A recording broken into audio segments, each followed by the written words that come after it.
Aujourd'hui, dans cette vidéo, je voudrais traiter d'un sujet qui pourrait vraiment beaucoup t'intéresser si tu souhaites t'expatrier aux États-Unis ou si tu souhaites avoir ta première expérience aux USA. Et c'est cette thématique, ce sujet que je voudrais traiter aujourd'hui avec toi, c'est le networking.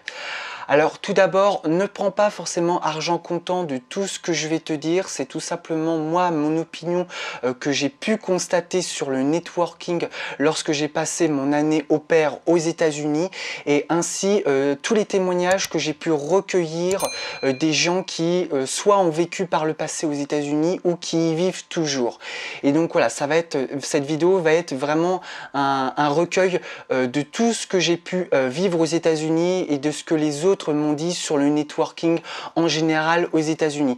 Et il faut savoir que le networking, c'est quelque chose qui est très ancré dans la culture américaine depuis déjà très longtemps. D'ailleurs, à ce sujet, les États-Unis ont plus d'avance que nous en France, et c'est pour ça que je vais te le prouver dans cette vidéo, car le networking, c'est quelque chose qu'il faut absolument que tu connaisses et que tu l'utilises si tu souhaites t'expatrier aux États-Unis. Alors comme tu l'auras deviné, bien évidemment, c'est un mot en anglais, networking. Et donc, comme tu as pu le voir, la première syllabe de networking, c'est net. Donc la première chose à laquelle on pense, c'est Internet, les médias, les réseaux sociaux. On pense également aussi au film de David Fincher, The Social Network, où il raconte vraiment la vie, l'ascension en tout cas de Mark Zuckerberg lorsqu'il a créé le réseau social Facebook, donc à l'université d'Harvard à Boston. Mais networking ne s'arrête pas uniquement à Internet ou même aux réseaux sociaux, ça va beaucoup plus loin que ça et c'est beaucoup plus profond que ça. Alors en France, on a tendance un petit peu à utiliser notre networking de manière très restreinte. Ça veut dire à demander par exemple pour du boulot. En général, le networking c'est plutôt fait pour le boulot, mais ça peut être professionnel comme personnel aussi, mais il est surtout utilisé pour le professionnel, pour par exemple trouver son premier boulot, pour trouver un job d'été, des choses comme ça. Et donc en France, on a tendance à demander à quelqu'un qui est proche de nous en tout cas, par exemple notre cercle d'amis, notre cercle familial. Par exemple, si le père il est médecin, il va nous aider à rentrer dans le milieu si on souhaite être médecin, parce que lui, il a des contacts à l'intérieur de son métier et donc il a pu côtoyer beaucoup de monde dans ce milieu-là, et donc s'il a des années d'expérience dans ce travail-là, il est vraiment plus à même de t'aider à, en quelque sorte, à te pistonner, comme on peut dire ici donc en France. Alors c'est souvent quelque chose d'un petit peu tabou en France, le piston, on le fait mais on n'en parle pas parce que voilà, c'est pas très juste par rapport aux autres, et le networking en France, ça fonctionne un petit peu comme ça. Par exemple, tu rencontres un ami et puis lui il va te faire entrer dans un boulot, mais voilà, il y a des choses comme ça, mais c'est surtout au niveau du cercle familial. Par exemple, ça peut être dans la médecine, avocat, ça peut être dans l'agriculture, pardon. Et souvent, voilà, l'enfant récupère le job des parents pour continuer justement cette pérennité, cet héritage, on peut dire, au niveau du travail. Alors, il y en a d'autres qui arrivent par eux-mêmes, bien évidemment, ça, il n'y a pas de mal là-dessus. Aux États-Unis, par contre, c'est très différent. Je trouve que j'ai pu le constater par moi-même, c'est que aux États-Unis, il faut savoir qu'ils sont pas du tout dans le même objectif, dans la même vision des choses que nous en France. En France, on va plutôt pistonner, on va pas trop le dire, on va faire réussir quelqu'un et puis en sacrifier un autre, pour que la personne qui a justement de bons contacts, qu'on puisse la faire réussir, alors que l'autre, on va plutôt le mettre sur le carreau, le laisser sur le côté et puis il va se démerder pour la suite. Aux États-Unis, je trouve que c'est pas du tout pareil, on est dans une autre optique des choses. On va pas voir par exemple la couleur de la peau, malgré qu'il y a a aujourd'hui énormément de racisme aux États-Unis qui persiste, même après le discours de Martin Luther King, où il a dit I have a dream.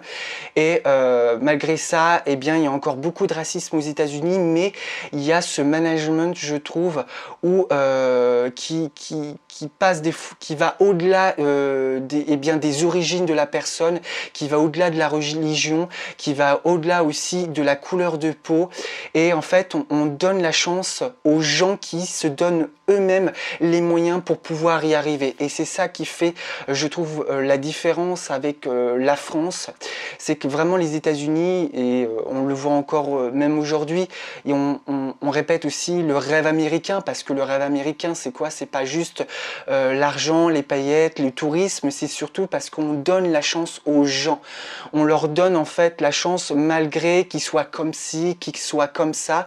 Et c'est pour ça que le networking, c'est quelque chose qui est très important aux États-Unis, parce que on donne la chance à tout le monde. Alors après, je ne sais pas si ça restera comme ça. On dit souvent que le rêve américain est en train de mourir actuellement, mais je pense que le networking est quelque chose de très ancré chez les Américains. Donc ça va être, je pense, difficile à retirer ça en fait de la mentalité américaine. C'est que voilà, on donne vraiment la chance à tout le monde. On donne principalement la chance à tout le monde. Je dis la chance à tout le monde, c'est les gens qui ont soit une carte verte ou qui sont citoyens américains. À ce compte-là, voilà, on leur donne la chance, mais en général, voilà, on fait attention à l'immigration, mais en général, voilà, on donne la chance aux gens pour pouvoir arriver à ce qu'ils veulent faire. Contrairement à chez nous en France, lorsqu'on se donne les moyens, on tombe soit sur des gens qui sont bienveillants et qui nous font réussir, mais souvent, ce sont des gens malveillants qui détestent en fait qu'on réussisse. En France, je trouve qu'on est très jaloux là-dessus, et donc dès qu'on veut faire arriver quelqu'un, on le fait arriver, mais dès qu'il arrive à notre hauteur, on veut l'éjecter pour pas qu'il nous surpasse, pour pas qu'il nous dépasse. Et c'est ça qui est le gros défaut en France par rapport aux États-Unis. Aux États-Unis, plus on réussit, et mieux c'est. Plus tu vas apporter de la plus-value à l'entreprise, tu vas apporter de la plus-value au pays. Et ce qui est bien, plus tu gagnes de l'argent, plus tu es bien considéré, tu es quelqu'un qui a réussi sa vie. Contrairement à chez nous en France, que lorsque tu as un petit peu d'argent, un petit peu plus d'argent que les autres, tu es tout de suite jalousé. Et voilà, c'est ce qui fait la différence entre la France et les États-Unis. Mais revenons un petit peu plus au networking. Alors le networking, il y a différentes manières en fait de se faire un réseau. Comme tu l'as deviné, le networking, c'est se faire un réseau.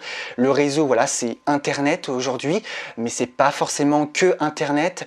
C'est aussi les gens que tu rencontres dans la rue, lorsque tu sors, lorsque tu vas au travail, lorsque tu fais des activités manuelles, sportives, à l'extérieur de ton cadre de travail. Et donc j'ai pu remarquer, même quand je suis parti aux États-Unis, j'ai assisté je suis allé chez une LCC, c'est elle qui s'occupait de moi en attendant que je retrouve une famille d'au pair en fait pour continuer mon boulot d'au pair, vu que j'avais rematché avec ma première famille, et j'ai vécu chez elle pendant 2 semaines. Et elle m'a dit Fabien, est-ce que tu veux venir avec moi à la messe en fait, à l'église? Et je me suis dit, bon, j'étais pas très pour, mais je me suis dit pourquoi pas, ça pourrait être vraiment quelque chose, une expérience unique. Et on voit souvent dans les films américains les églises, un petit peu comment se passe la religion là-bas aux États-Unis. Je me suis dit pourquoi pas, on va y aller. Et j'ai pu remarquer, donc j'ai assisté à la messe, et j'ai pu remarquer à la fin que en fait Maëlle Sissi m'a présenté au prêtre de la paroisse à laquelle elle va prier en semaine le dimanche. Et elle m'a fait rencontrer des gens, voilà, de sa paroisse. J'ai pu communiquer avec eux, et c'est comme ça en fait que ça se passe aux États-Unis. Ça se passe exactement comme ça. Tu rencontres quelqu'un, et puis après cette personne te fait rencontrer quelqu'un d'autre, et puis ainsi de suite, et ça fonctionne comme ça. Et je pense que la religion, moi j'ai vu ça de ma vision un petit peu de français, mais j'ai vu ça un petit peu comme une secte. La religion là-bas, je trouve c'était un petit peu sectaire. On me voyait voyez, c'est très communautaire, c'est en communauté comme ça, et on voit, on écoute, on parle entre nous, tout ça.